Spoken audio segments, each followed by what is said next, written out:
अजितदादांचा मृत्यू हा ऑपरेशन लोटसचा भाग आहे का असा सवाल खासदार संजय राऊतांनी विचारलाय। भाजपा जाणारा जेलमध्ये किंवा जीव गमावतो, दादांच्या मृत्यूचं रहस्य जनतेला कळायला हवं असं देखील राऊतांनी म्हटलेलं आहे।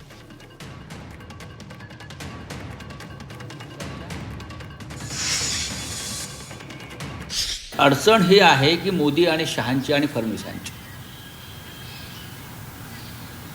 अजित पवार हे भारतीय जनता पक्षाला सोडून परत शरद पवारांकडे आले असते तर तो भारतीय जनता पक्षाच्या ऑपरेशन लोटसचा सगळ्यात मोठा पराभव ठरला असता।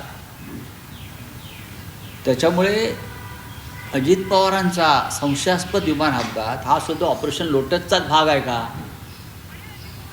असं लोकांनी प्रश्न विचारलेला आहे। ऑपरेशन लोटसचा भाग आहे का तो?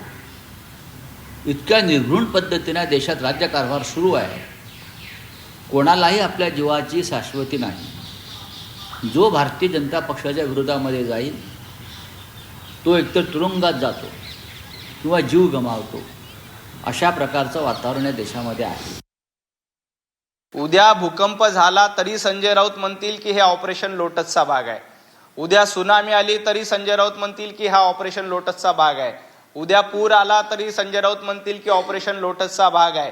संजय राऊत यांनी ऑपरेशन लोटसचं नाव घेण्याच्या ऐवजी त्यांच्याकडे काही पुरावे असतील तर ते पुरावे सादर केले पाहिजे।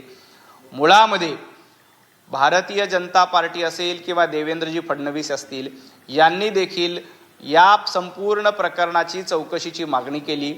महाराष्ट्रामध्ये CID चौकशी सुरू आहे, त्यानंतर केंद्रीय मंत्रालयाकडनं देखील चौकशी सुरू आहे। संजय राऊत म्हणतात न्यायालयीन चौकशी करा, कुठलीही चौकशी करा, काही हरकत नाही। अजितदादांचा अपघात हा अतिशय दुर्दैवी होता, महाराष्ट्राचं यातून मोठं नुकसान झालंय आणि या अपघाता प्रकरणामध्ये स्वतः माननीय शरदचंद्र पवार साहेबांनी देखील स्पष्टपणे सांगितलंय की हा अपघात आहे, घातपात नाही।